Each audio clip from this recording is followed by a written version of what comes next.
जी हाँ, तो 2025 से पहले पश्चिम एशिया में बड़ा उलटफेर हुआ है। जी हाँ, पश्चिम एशिया में, वेस्टर्न एशिया में एक बहुत बड़ा उलटफेर है। पिछले एक साल से भी ज्यादा वक्त से बारूदी महाविनाश से दहल लगातार रहा है ये इलाका। एक और देश में जबरदस्त हलचल मच गई है और सीरिया में बशर अल असद सरकार का तख्ता पलट हो गया है। ये वो मुल्क है जो पिछले कई सालों से विदेशी ताकतों का बड़ा बैटल ग्राउंड बना हुआ है। उस देश में अब विद्रोही ताकतों का ही कब्जा है और राष्ट्रपति असद को देश छोड़कर भागना पड़ा। लेकिन इस तख्ता पलट से कैसे रूस और ईरान के वर्चस्व को बड़ी चोट पहुंची है और कैसे अरब वर्ल्ड में युद्ध का एक नया एपिसेंटर बनने जा रहा है, आज आपको इस स्पेशल रिपोर्ट में इन सभी सवालों के जवाब मिल जाएंगे।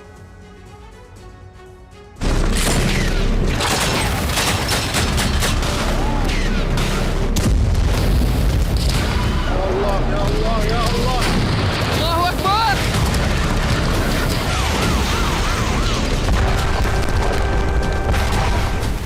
13 साल का गृह युद्ध सीरिया में असद विराम और रूस अमेरिका ईरान नए युद्ध में फूकेंगे जान।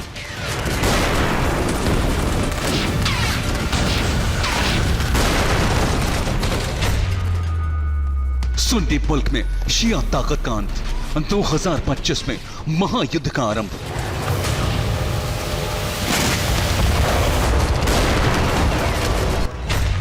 खत्म रूस और ईरान का वर्चस्व, क्या करेंगे ट्रंप और पुतिन, नया युद्ध अंतहीन।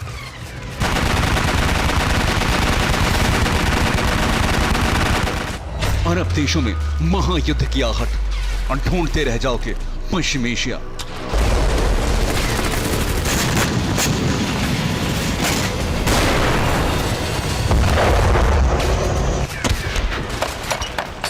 ये सिविल वॉर में चलते सीरिया की तस्वीरें हैं। सीरिया के एक एक शहर पर लगातार विद्रोहियों का कब्जा होता जा रहा है। सीरिया के राष्ट्रपति बशर अल असद देश छोड़कर भाग चुके हैं। सीरिया में पिछले 11 दिनों से विद्रोही गुटों और सेना के बीच कब्जे के लिए लड़ाई का अंजाम तख्ता पलट के साथ हो गया और अरब वर्ल्ड के इस देश में हलचल के साथ पूरे पश्चिम एशिया के समीकरण बदल गए हैं।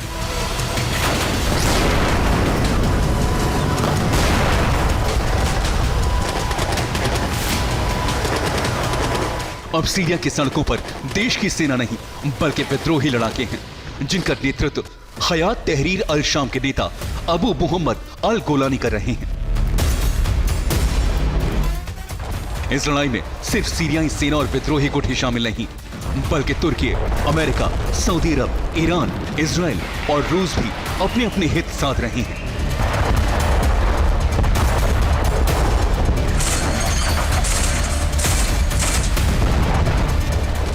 लेकिन सवाल उठता है, जो पश्चिम एशिया पिछले एक साल से ज्यादा वक्त से भीषण युद्ध की त्रासदी झेल रहा था, उस पश्चिम एशिया का क्या होगा?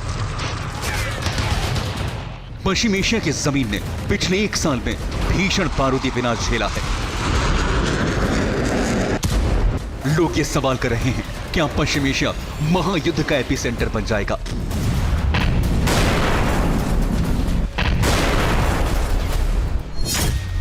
क्योंकि इजराइल हमास की लड़ाई ईरान तक पहुंच चुकी है। इजराइल ने गाजा के साथ लेबनान में घुसकर अटैक किए। ईरान के प्रॉक्सी गुटों ने भूमध्य सागर में अमेरिकी वॉरशिप पर हमले किए। इजराइल ने इराक और सीरिया में ईरान के प्रॉक्सी गुटों को निशाना बनाया। अब सीरिया में विद्रोही गुटों ने तख्ता पलट कर दिया है, जहां ईरान ने अपने अड्डे बना रखे थे। क्या सीरिया में तख्ता पलट के बाद पश्चिम एशिया में अब नए सिरे से महायुद्ध की शुरुआत होगी?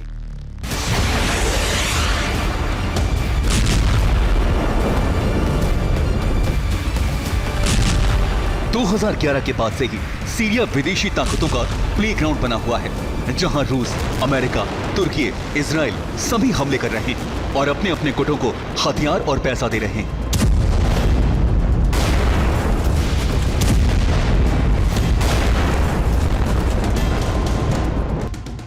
इस लड़ाई में रूस और ईरान के अपने हित हैं, तो सऊदी अरब और कतर के अपने।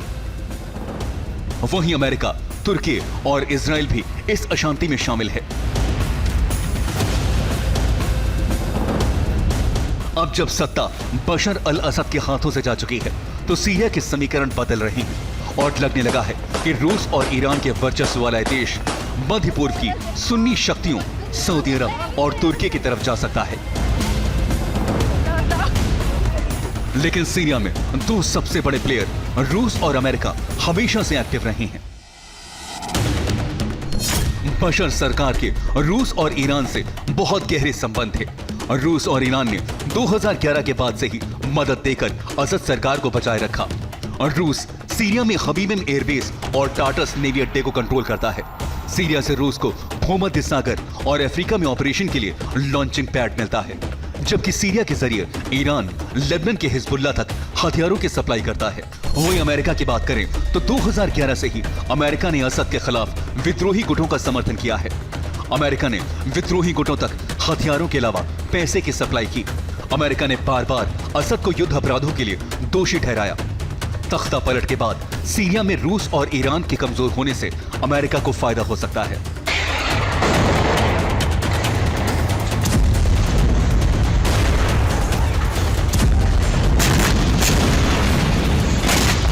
यही वजह है कि अब दावा किया जा रहा है कि पश्चिम एशिया में रूस और अमेरिका आमने सामने आ सकते हैं। और अगर ऐसा हुआ तो सीरिया से पश्चिम एशिया में महायुद्ध की ऐसी चिंगारी का महाविस्फोट होगा जिसमें लाखों लोगों की जान जा सकती है।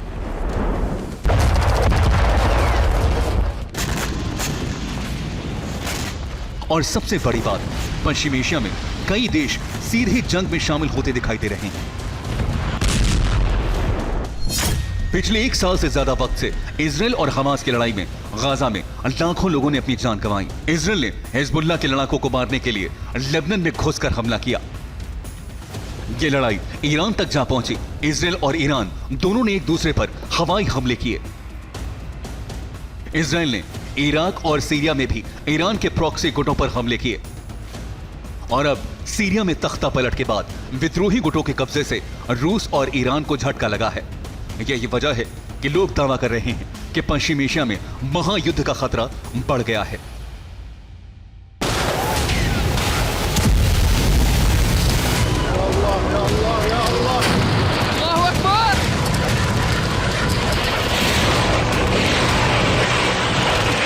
पूरी दुनिया की नजर पश्चिम एशिया में पल पल बदलते हालात पर टिकी हुई है और अगले कुछ दिन करीब 50 करोड़ की आबादी वाले अरब वर्ल्ड पर बहुत भारी पड़ने वाले हैं।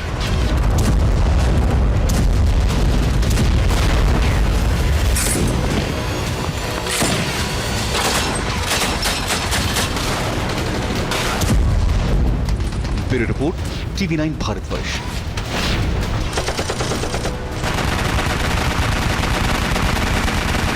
और सीरिया में 27 नवंबर के बाद से शुरू हुई लड़ाई ने राष्ट्रपति बशर अल असद को देश छोड़ने पर मजबूर कर दिया। अब सीरिया की सड़कों पर देश की सेना नहीं है बल्कि विद्रोही लड़ाके हैं।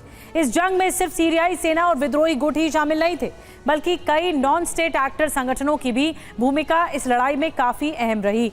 इन संगठनों ने काफी दिनों से विद्रोह की तैयारी कर रखी थी और आखिरकार असद सरकार का तख्ता पलट कर दिया। उधर ईरान, रूस, तुर्की, अमेरिका, सऊदी अरब और इजराइल जैसे देश भी अपने अपने हितों को साध रहे हैं। देखिए इसी पर ही ये खास रिपोर्ट।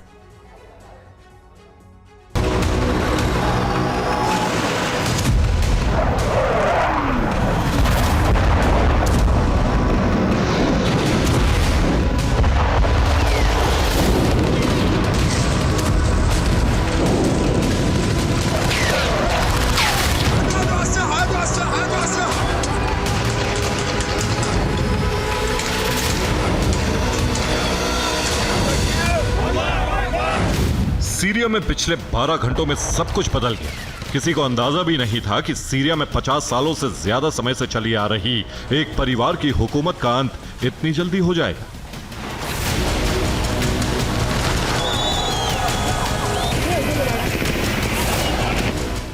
राष्ट्रपति असद ने सिर्फ 11 दिनों में सत्ता गंवा दी और सीरिया पर विद्रोहियों का कब्जा हो गया।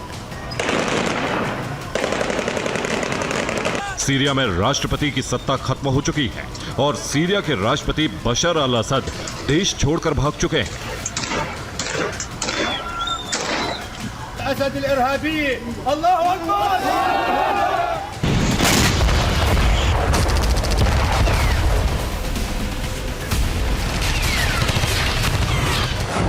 सीरिया में पिछले 11 दिनों से विद्रोही गुटों और सेना के बीच सत्ता पर कब्जे की भयंकर जंग चल रही थी। इसमें असद के खिलाफ खड़े सीरिया के विद्रोही गुट तो जंग लड़ ही रहे थे, उन्हें कुछ ऐसे गुटों का भी समर्थन हासिल था जो मिडिल ईस्ट में पिछले कुछ सालों से कई देशों के लिए सिरदर्द बने हुए हैं।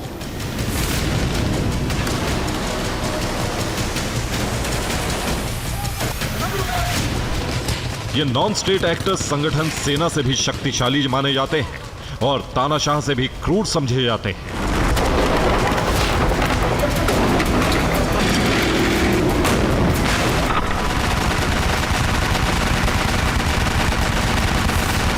माना जा रहा है कि असद की सत्ता के संघारक यही गुट थे और इन गुटों ने सीरिया का इतिहास और भूगोल बदलने में अहम भूमिका निभाई।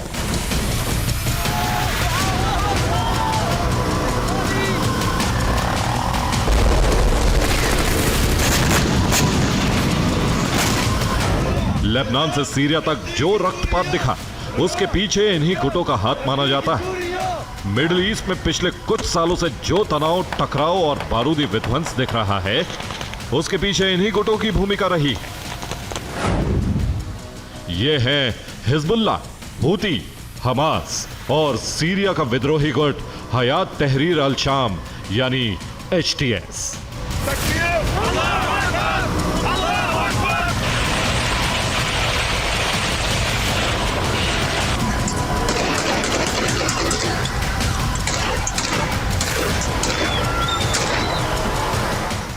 विद्रोही संगठन हयात तहरीर अल शाम यानी HTS शुरू से ही सीरिया की बशर सरकार को उखाड़ फेंकने के लिए लड़ रहा था।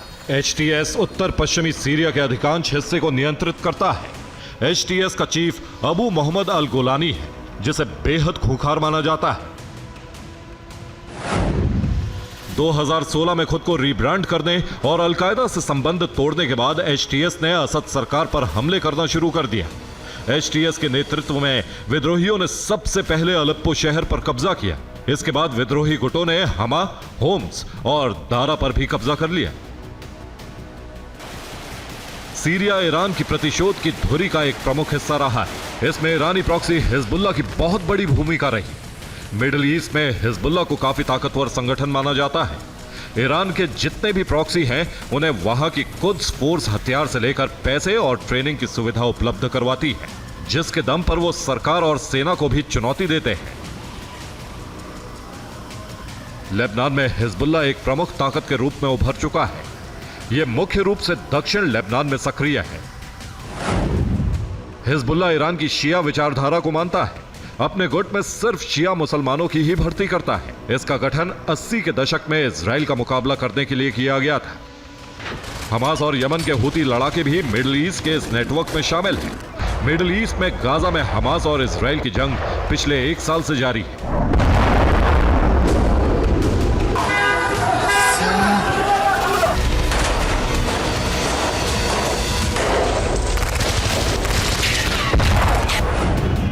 इसी बीच सीरिया में असद की सरकार और विद्रोहियों के बीच संघर्ष शुरू हो गया और देखते ही देखते तख्ता पलट भी हो गया। विद्रोही संगठन में लड़ने वाले दर्जनों संगठनों में हयात तहरीर अल शाम और कुर्दों की सीरिया डिफेंस फोर्स शामिल है। ये दोनों ही संगठन आपस में एक दूसरे के दुश्मन हैं, लेकिन असद के खिलाफ लड़ाई में एक है। तहरीर अल शाम को तुर्की और अमेरिका का समर्थन है, तो कुर्द लड़ाकों को अमेरिका और सऊदी का, जबकि तुर्की इन्हें अपना दुश्मन मानता है।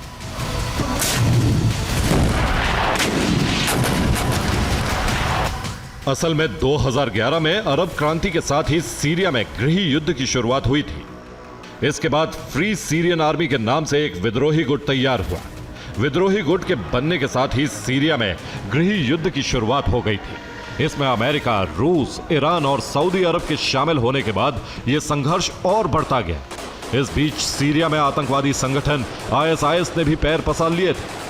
2011 के बाद से ही सीरिया विदेशी ताकतों का प्लेग्राउंड बना हुआ है, जहां रूस, अमेरिका, तुर्की और इजराइल सभी किसी न किसी वजह से दिलचस्पी लेते रहे हैं और अपने अपने गुटों को हथियार और पैसे देते रहे हैं। अब जब सत्ता बशर के हाथों से जा चुकी है तो सीरिया के समीकरण बदल रहे हैं। सीरिया ईरान को उसके एक्सेस ऑफ रेजिस्टेंस से जोड़ने के लिए एक रूट देता है और उसके प्रॉक्सी के लिए एक सप्लाई चेन की तरह काम करता है। सीरिया के जरिए ही ईरान हिजबुल्लाह तक हथियारों की सप्लाई करता है, इजराइल की सीमा पर भी नजर रखता है। Bureau report, TV9 Bharatvarsh. और आइए अब आपको सीरिया में तख्ता पलट की 10 विध्वंसक कहानियां तस्वीरों के जरिए दिखाते हैं। हम सीधे दमिश्क से आपके लिए वो वीडियो सबूत लेकर आए हैं जिसमें विद्रोही लड़ाकों और असद की सेना की जंग है और राष्ट्रपति का लुटता महल। विनाश की इन तस्वीरों में आपको सीरिया में असद की बर्बादी दिख जाएगी। सीरिया की राजधानी दमिश्क पर कब्जे के बाद विद्रोहियों ने हर तरफ अफरा तफरी मचा दी। ये तस्वीरें फरार राष्ट्रपति बशर अल असद के घर यानी राष्ट्रपति भवन की हैं, जहां जमकर लूटपाट की गई, तोड़फोड़ की गई। कोई प्लेट उठाकर भाग रहा था तो कोई सोफे पर बैठकर सेल्फी ले रहा था। राष्ट्रपति भवन में हर तरफ भीड़ थी जो सब कुछ लूटकर अपने साथ ले जाने पर आमादा थी। विद्रोही लड़ाकों के दमिश्क के करीब आते ही सुरक्षाकर्मी राष्ट्रपति भवन छोड़कर जान बचाने के लिए भाग खड़े हुए। फिर शानो शौकत वाले उस महल में भीड़ तंत्र की तस्वीरें सामने आई। विद्रोही बड़े आराम से बेरोक टोक अंदर घुसे और राष्ट्रपति भवन पर कब्जा कर लिया। लूटपाट करने वालों में महिला विद्रोही भी पीछे नहीं थी। सत्ता जाने के बाद इस तरह का हाल आपने पहले भी देखा होगा। 5 अगस्त को जब बांग्लादेश में शेख हसीना का तख्ता पलट हुआ था, तब ढाका में राष्ट्रपति भवन से ऐसी ही तस्वीरें सामने आई थी। इससे पहले श्रीलंका के राष्ट्रपति भवन में भी खूब लूटपाट हुई थी।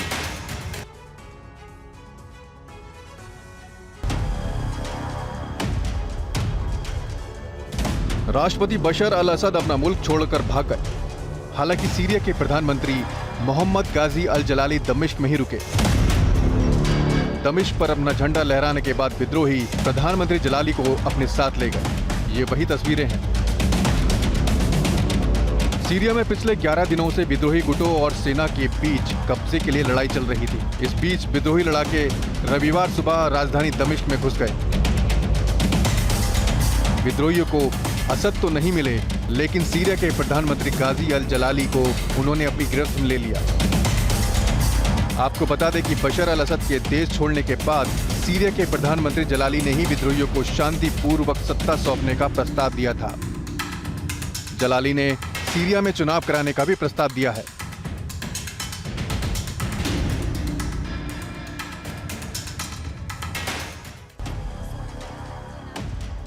सीरिया की सत्ता से बशर अल असद के बेदखल होने के बाद ईरान के लिए वहां मुसीबतें खड़ी हो गई। ये तस्वीरें दमिश्क में मौजूद ईरान के दूतावास की हैं, जहां जमकर तोड़फोड़ की गई। विद्रोहियों ने अंदर घुसकर खिड़कियों के शीशे और दरवाजे तोड़ दिए, अंदर रखे दस्तावेजों को फाड़ डाला। ईरान के दूतावास में ठीक उसी तरह लूटपाट और अफरा तफरी रही जैसा कि राष्ट्रपति भवन के अंदर दिखा गया।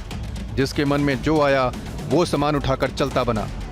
दमिश्क में ईरान के एम्बेसी के बाहर गाड़ियों की लंबी कतार लगी हुई थी, जिनमें लोग सामान भरकर ले जा रहे थे। ईरान दूतावास पर लगे सुप्रीम लीडर और बाकी नेताओं के पोस्टर फाड़ डाले गए।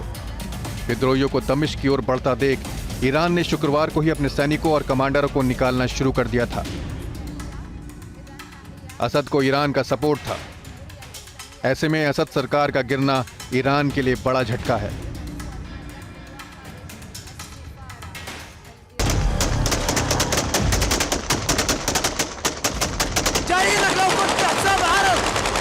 सीरिया में बशर अल असद के तख्ता पलट के बाद क्या हालात है, ये आप इन तस्वीरों से समझ सकते हैं। इन वीडियोस में विद्रोही लड़ाके नारे लगाते हुए ताबड़तोड़ गोलियां बरसाते दिख रहे हैं। जीत की खुशी में खुलेआम फायरिंग हो रही है। सीरिया में बड़े पैमाने पर गोलियों की बौछार ऐसे हो रही है जैसे आतिशबाजी हो रही है। एक विद्रोही गोलियां बरसाता है तो दूसरा वीडियो बनाता है। दुश्मन तो छोड़िए, हवा में गोलियां तब तक चलाई जाती हैं जब तक मैगजीन पूरी तरह खाली ना हो जाए। कोई पार्क में खड़े होकर हथियार चला रहा है तो कोई ट्रक पर खड़े होकर। सीरिया में इस तरह की विस्फोटक तस्वीरें लगातार आ रही हैं। बशर अल असद के पतन के बाद विद्रोही गुट शायद दुनिया में अपनी ताकत को इसी तरह वायरल करना चाहते हैं।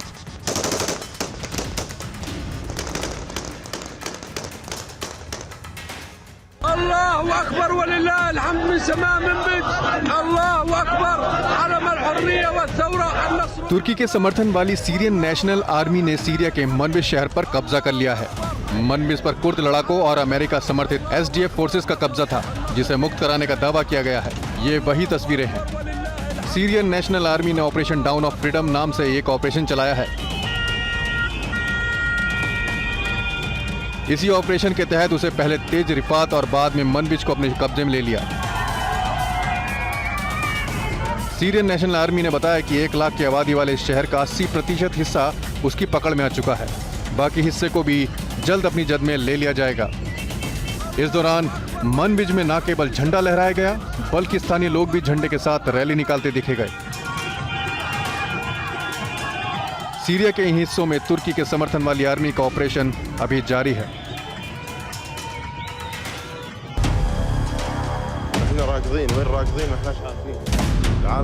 सीरिया में तख्ता पलट होती वहां की मीडिया को भी विद्रोहियों ने अपने कंट्रोल में ले लिया।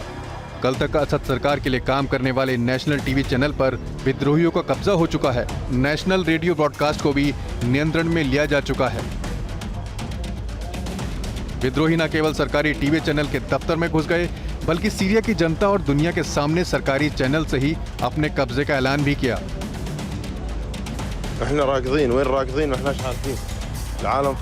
दमिश्क में विद्रोहियों के घुसने के बाद अफरा तफरी की एक तस्वीर एयरपोर्ट से भी आई है।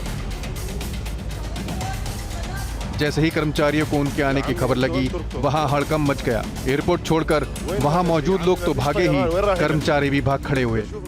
दमिश्क में विद्रोह राज कायम होने के बाद एयरपोर्ट का अंदाजा आप इस वीडियो से लगा सकते हैं। अल मज़ा एयरपोर्ट पर मौजूद सभी एयरक्राफ्ट को विद्रोहियों ने जब्त कर लिया।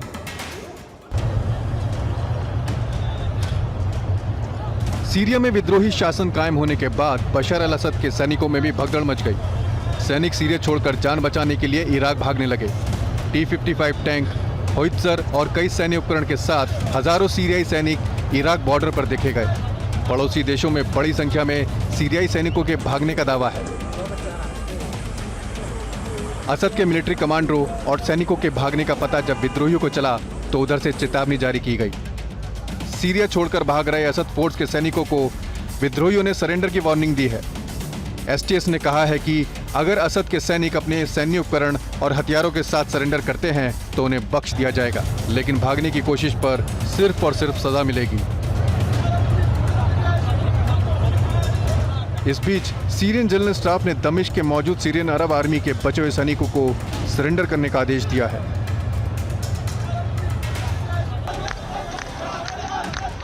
सीरिया के होम्स में विद्रोहियों ने कुछ इस अंदाज में जश्न मनाया। वहां राष्ट्रपति बशर अल असद के पिता हाफिज अल असद की मूर्ति तोड़ दी गई। विद्रोही गुट HTS यानी हयात तहरीर अल शाम के इस जश्न में स्थानीय लोग भी शामिल हुए। इस मूर्ति को नष्ट करने के दौरान जश्न में गोलियां चलाई गई, ताली बजा बजाकर नारे लगाए गए। इसका एक और वीडियो सामने आया था जिसमें देखा जा सकता है कि कैसे एक वाहन सड़क पर मूर्ति के टूटे हुए सिर को घसीट रहा है और लोग उसे लात मारने के लिए उसका पीछा कर रहे हैं। दरअसल 1970 में तख्ता पलट के जरिए सत्ता पर कब्जा करने वाले हाफिज अल असद ने प्रधानमंत्री के तौर पर शुरुआत की और फिर 2000 में अपनी मृत्यु तक सीरिया के राष्ट्रपति बने रहे। बाद में उनके बेटे बशर अल असद उनके उत्तराधिकारी बने, जिनके शासन को अब STS विद्रोहियों ने उखाड़ फेंका। कुछ ऐसी ही तस्वीरें बांग्लादेश में तख्ता पलट के बाद आई थी, जब शेख हसीना के पिता मुजीबुर रहमान की मूर्ति तोड़ी गई थी। सीरिया में बशर अल असद शासन के तख्ता पलट के बाद हर तरफ जश्न का माहौल है। विद्रोही लड़ाकों के साथ स्थानीय लोग भी जश्न का हिस्सा बन रहे हैं। हर शहर में लोग निकलकर उनका स्वागत कर रहे हैं। खास तौर से हमा में तो लोगों की खुशी का ठिकाना नहीं है। हजारों हजार की संख्या में लोग बाहर निकलकर STS विद्रोहियों का वेलकम कर रहे हैं, अपनी आज़ादी सेलिब्रेट कर रहे हैं। जहां तक आपकी नज़र जाएगी वहां तक सिर्फ और सिर्फ लोग ही नजर आएंगे। हमा सीरिया का वही शहर है जहां 1982 में कत्लेआम किया गया था। दावा किया जाता है कि असद सरकार ने उस वक्त हजारों लोगों का नरसंहार किया था। तब सीरिया में असद के पिता की हुकूमत थी। शायद वो दिन ये शहर आज तक नहीं भूला है। सीरिया में मौजूद ईसाई भी असद सरकार के पतन से कुछ कम खुश नहीं हैं। वो भी इस जश्न में शामिल हैं। वो क्रिसमस ट्री के इर्द गिर्द इकट्ठा होकर झूम रहे हैं। उनके लिए आज का दिन क्रिसमस से कम नहीं है।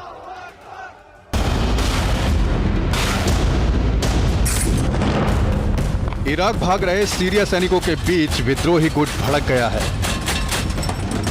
उसने इराक को वार्निंग दी है कि वो सीरिया के मामलों से दूर रहे। ये warning Iraqi anti terror force को लेकर दी गई है। बाकायदा सीरिया के विद्रोही गुट तहरीर अल शाम के लीडर ने इराक के प्रधानमंत्री अल सुदामी से बात करके उन्हें चेतावनी दी है। उसने इराक से कहा है कि वो अपने देश की एंटी टेरर फोर्स को सीरिया के मामलों से दूर रखे। दरअसल सीरिया बॉर्डर के नजदीक पॉपुलर मोबिलाइजेशन यूनिट का मूवमेंट देखा गया है। कहा जा रहा है कि ये यूनिट असद की सेना का समर्थन कर सकती है। इराक की इस पॉपुलर मोबिलाइजेशन यूनिट को ईरान का समर्थन हासिल है, इसलिए विरोधी गुट ने इराक से कहा है कि वो इस यूनिट को संभाले, वरना ठीक नहीं होगा। तो 10 तस्वीरों में आपने जाना किस तरह तख्ता पलट की कहानी सामने आई। तख्ता पलट के बाद असद की दौलत को लेकर भी काफी चर्चाएं हो रही हैं। असद के अकूत खजाने का राज क्या है? आखिर असद के पास कुल कितनी दौलत है? क्यों कहा जा रहा है कि असद के पास जितनी दौलत है उतनी दौलत दुनिया में बहुत कम लोगों के पास है? सीरिया में ये क्यों कहा जाता है कि असद की पत्नी ने अपने पति की छवि को बदलने में अहम भूमिका निभाई? इस वक्त कहां है असद की पत्नी? असद के परिवार पर क्यों उठते रहे हैं सवाल? एक डॉक्टर कैसे बन गया सीरिया का राष्ट्रपति? देखिए इस रिपोर्ट में। कभी सीरिया में जिसके परिवार का सिक्का चलता था, जिसके परिवार ने 50 साल से ज्यादा समय तक सीरिया पर राज किया, उसकी सत्ता अब छिन चुकी है। तख्ता पलट के बाद राष्ट्रपति बशर सीरिया छोड़कर भाग चुके हैं। असद की सत्ता खत्म होने के बाद दमिश्क में प्रेसिडेंशियल पैलेस में विद्रोही घुस गए और उनके हाथ में जो लगा उसे लूट कर वो भागने लगे।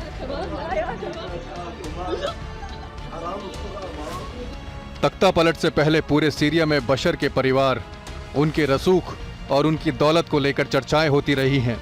दौलत के मामले में अच्छी शख्सियतें बशर से पीछे हैं। बशर की अकूत दौलत को लेकर कई तरह की कहानियां मशहूर हैं।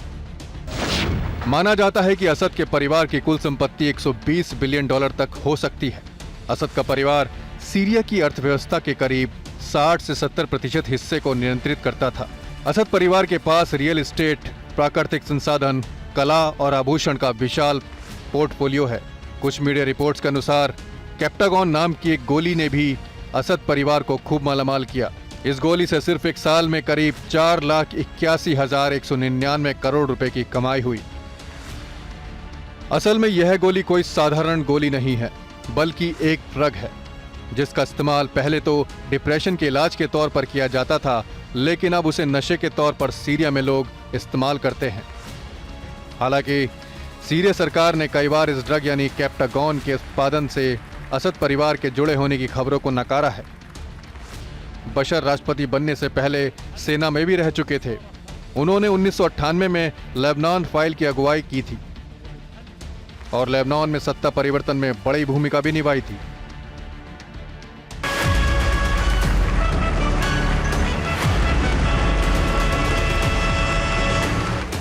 सीरियाई सेना के कमांडर इन चीफ होने के बावजूद बशर कभी भी सेना की वर्दी में नहीं दिखे।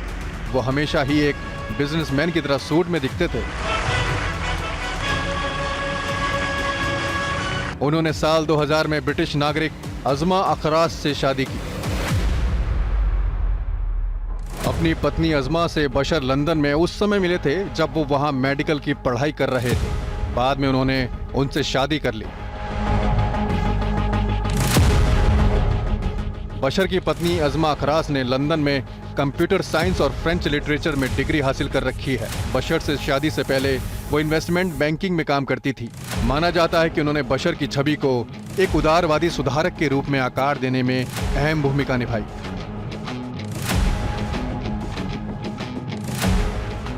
कहा जाता है कि सीरिया की सरकार में असद ही नहीं बल्कि परिवार के कई लोगों का प्रभुत्व था। जानकारी के मुताबिक बशर का एक इंटरनल सर्कल था जो सभी महत्वपूर्ण निर्णय लेता था। इस सर्किल में उनके परिवार के करीबी सदस्य शामिल थे। पत्नी के अलावा इसमें बशर की मां, भाई और बहन भी शामिल थे।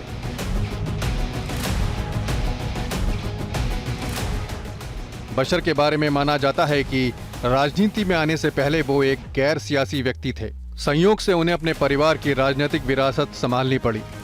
बशर बचपन से ही शांत स्वभाव के थे, जिनकी राजनीति और सेना में रुचि नहीं थी। असद ने दमिश्क यूनिवर्सिटी से मेडिकल में स्नातक की पढ़ाई की थी और सेना में डॉक्टर थे। इसके अलावा असद ने लंदन में एक नेत्र रोग विशेषज्ञ के रूप में काम किया था। अशर के पिता उनके बड़े भाई बासिल को भविष्य में सीरिया के राष्ट्रपति के रूप में देखना चाहते थे, लेकिन कार दुर्घटना में उनकी मौत के बाद सीरियाई सेना ने असद को लंदन से वापस बुला लिया। इसके बाद बशर के पिता ने उन्हें असद वंश का वारिस बनाने का फैसला लिया। साल 2000 में बशर ने राष्ट्रपति पद की शपथ ली और नया राजनीतिक सुर अपनाया। राष्ट्रपति रहते हुए 2011 में बशर का सीरिया में ही विद्रोह इतना बढ़ गया कि सेना को उसे कुचलना पड़ा। तब से बशर की छवि एक तानाशाह की बन गई और उनके विद्रोहियों की संख्या लगातार बढ़ती रही। फिर सीरिया में गृह युद्ध की शुरुआत भी हो गई। अपने खिलाफ विद्रोह को बशर हमेशा ही विदेशी साजिश कहते रहे। इस बीच उन्होंने रूस और ईरान से नजदीकियां बढ़ाई, लेकिन आखिरकार उन्हें विद्रोहियों के आगे घुटने टेकने पड़े।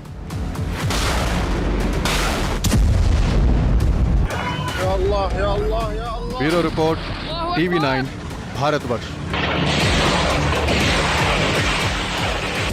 वैसे सीरिया के गृह युद्ध में अमेरिका की भूमिका काफी विवादास्पद रही है। समय के साथ अमेरिका की नीतियां सीरिया को लेकर बदलती भी रही हैं और इस बार भी डोनाल्ड ट्रंप ने ऐसा कुछ कह दिया है जिस पर लोगों को यकीन नहीं हो रहा।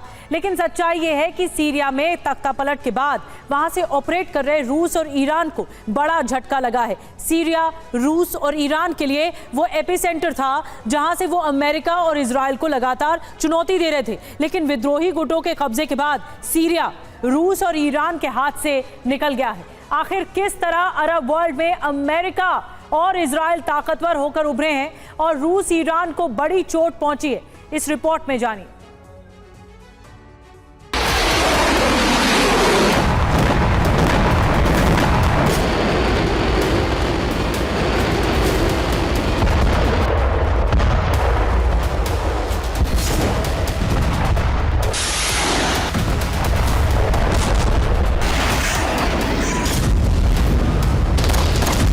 रूस पिछले 1000 से भी ज्यादा दिनों से यूक्रेन से जंग लड़ रहा है और रूस ये लड़ाई सिर्फ अकेले यूक्रेन से नहीं लड़ रहा, बल्कि वो सीधे नेटो से टक्कर ले रहा है।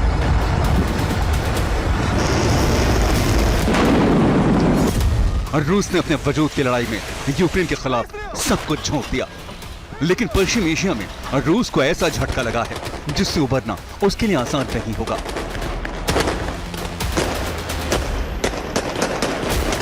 क्योंकि सीरिया में तख्तापलट के बाद रूस के उन ठिकानों पर बड़ा संकट खड़ा हो गया है जहां से उसकी फौज ऑपरेट कर रही थी।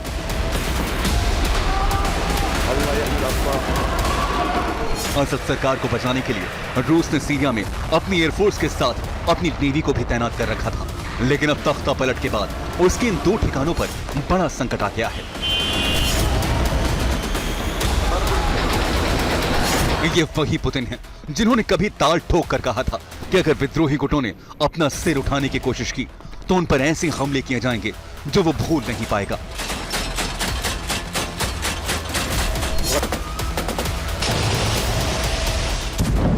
लेकिन पुतिन की धमकी बेकार गई। विद्रोही गुटों ने असद की फौज को खदेड़ते हुए सीधे दमिश्क पर कब्जा कर लिया है और पुतिन के साथ ही खामेनेई को भी बड़ी चोट पहुंची है।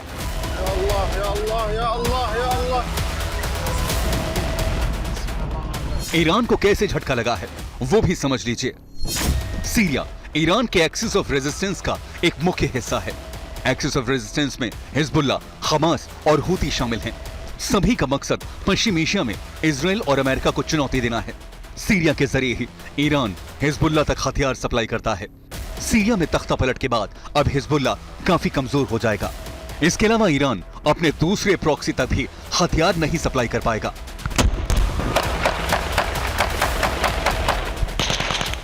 यानी हम कह सकते हैं कि रूस के साथ ही ईरान को भी सीरिया में तख्तापलट से काफी बड़ा नुकसान हुआ है।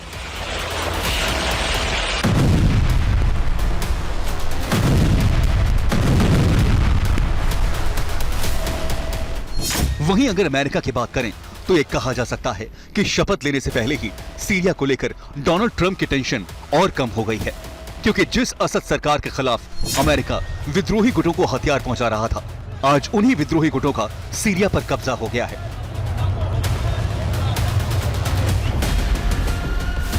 ऐसे में पश्चिम एशिया में रूस से मिलने वाली चुनौती अमेरिका के नजरिए से काफी कम हो गई है।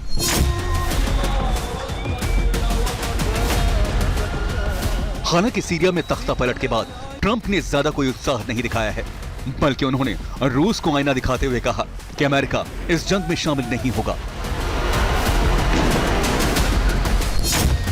ट्रंप ने कहा, रूस यूक्रेन से जंग में उलझा हुआ है, वो अपने 6 लाख सैनिकों को गंवा चुका है, वो सीरिया में तख्ता पलट नहीं रोक सकता। सीरिया में रूस के लिए कभी कोई फायदा नहीं था। सीरिया में हालात खराब हैं, लेकिन सीरिया हमारा दोस्त नहीं है। अमेरिका को वहां के हालात से कोई फर्क नहीं पड़ना चाहिए। ये हमारी जंग नहीं है, वहां जो हो रहा है होने दो, हमें इसमें शामिल नहीं होना है।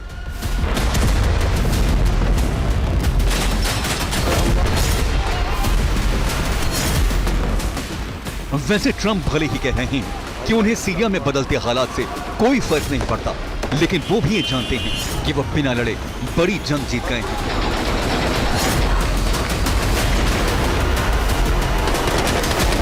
क्योंकि पश्चिम एशिया में अमेरिका के सबसे बड़े दुश्मन और रूस का कमजोर होना अमेरिका के लिए बड़ी विजय से कम नहीं है।